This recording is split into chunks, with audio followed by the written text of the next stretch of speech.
जय श्री राम। देखिए भक्तों, आपने जब से जन्म लिया होगा, आपके पुरखे, आपके पूर्वज, जो बुजुर्ग लोग हैं वो सब बताते रहे हैं कि जो भी धार्मिक में माताओं के स्थान होते हैं वो दुर्लभ जगह पर होते हैं, पहाड़ियों पर होते हैं, ऐसी जगहों पर होते हैं जहाँ आपको कठिनता से जाना पड़ता था। और पुराने लोग सब जाते भी थे। पहले के लोगों को कोई सुविधा नहीं थी, कोई लिफ्ट नहीं थी, कोई रोपवे नहीं था, कोई सीढ़ियां नहीं थी। जंगल के मार्ग से होकर देव स्थानों पर जाना पड़ता था और बड़ी तपस्या करनी पड़ती थी।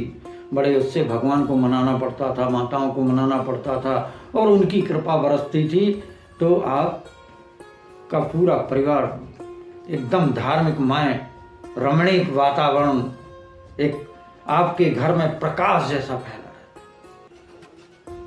आज इतनी सुविधाएं हो गई कि आपको कष्ट नहीं उठाना पड़ता है।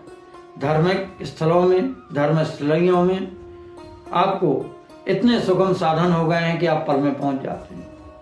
देखिए, केदारनाथ यात्रा के लिए हेलीकॉप्टर चालू हो गया, अपने यहाँ कई जगह के लिए रोपवे चालू हो गए। तो आपको सुविधाएं तो मिल गई, लेकिन आस्था घट गई आपकी। वो आस्था नहीं बची आप में। आप जब भी किसी धार्मिक स्थान पर जाते हैं, पूर्णतः वहां की ना जानकारी लाते हैं, ना ही पूर्णतः आप घूम पाते हैं। आपको जल्दी है,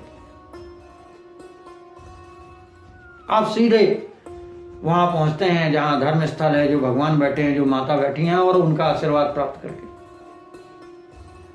कहीं भी जाने के पहले यदि उस स्थान को जानना जरूरी है आपके लिए, वहां आप जाइए, पहले उस स्थान के बारे में सारी जानकारियां लीजिए, तो आपको कुछ जागृति होगी कि अरे ऐसा और करना है, यहाँ और जाना है, ये बगल से ये और बैठे। तो वो सारा कुछ देख कर आएंगे तो आपको बहुत कुछ समझने में मिलेगा, पुण्य लाभ मिलेगा। और उतना पैसा जब आप बर्बाद करते हैं, आज महंगाई का युग है, कोई भी साधारण से तीर्थ में आप जाते हैं, साधारण से देव स्थल में जाते हैं, तब भी 10-20 हजार का खर्च तो हो जाता है। तो जब 10-20 हजार का खर्च करके आते हैं तो आपको एक चीज का ध्यान रखना पड़ेगा कि जो 20 हजार आप खर्च करके आते हैं, वो 10 हजार तो आपका होटल में चला जाता है। धर्म कर्म में शायद 5-7 हजार ही आपका खर्च होता होगा और आप किराया खर्चा सब मिला के घर आ जाते हैं। तो अगर ज्यादा दिन की यात्रा ना हो तो घर से ही सारी चीजें बना कर जाए और धर्म लाभ ज्यादा से ज्यादा देव स्थल में उठाए। देव स्थल यदि बंद रहता है तब तक वहां के क्षेत्रों में घूमिए, देखिए कि पुराने समय से यह कितना प्रचलित स्थान था। जय श्री राम।